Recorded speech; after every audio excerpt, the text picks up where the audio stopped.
Oh, magaling yan. Matindi yan si Boy Lubag. Sikat na yan. Monthly yan. Kumikita sa Facebook na. Lakas yung Facebook page niya ngayon dahil sa hilot-hilot na yan.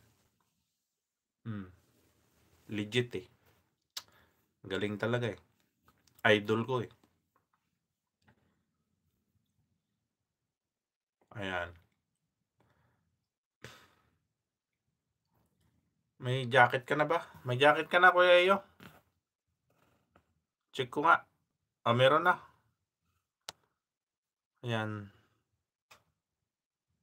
Ha. Ano pa lang, pinauna ko kasi siya. Sa kanya ko, kumuha nung ibang diskarte, yung bone setting, cracking. Kaya yung mga na-injury sa basketball, kalimitan sakit sa basketball, injury, foot sprain, shoulder, bewang, tuhod. Yan. Tapos sa mga naman, nakilala ko kayo dahil kay Richard po kayo saka si Kuya Lubag.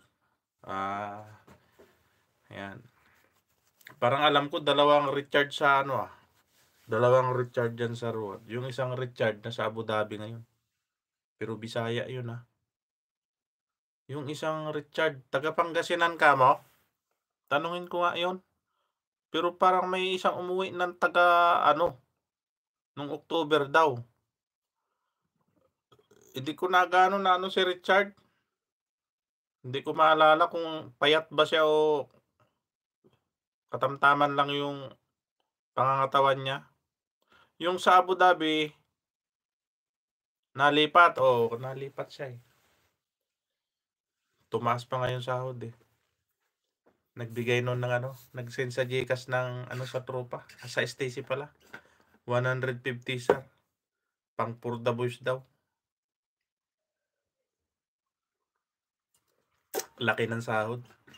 2.5 yata. 2.5 SR.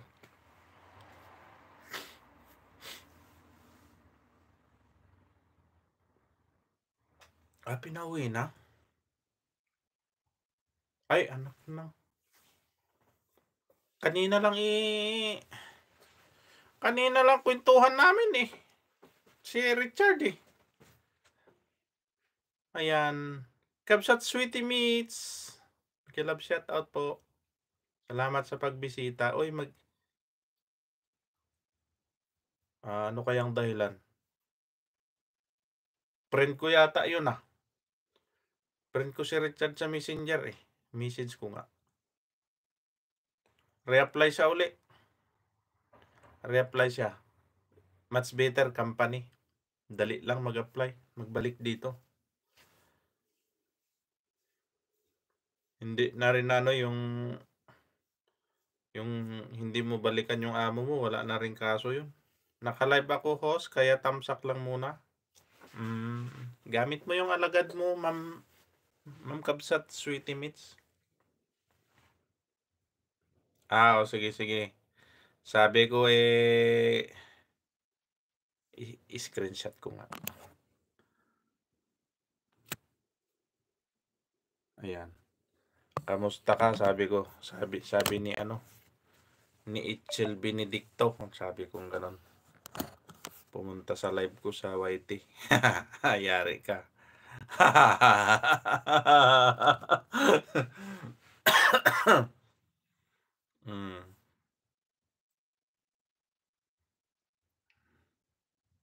Wala na, bagsak na ng WS ko. Ayan. Uy, mag-iwan lang kayo ng bakas sa para mabalikan ko kayo. Ayan. Kuya, wag po. Wala, hindi. Sasabihin ko. Ayan. May nagkakamusta sa'yo. Ayan. Kilala mo ba yun si Itzel? Sabi ko. Ayan. Mag-highlight pa ba ako? Mag-highlight.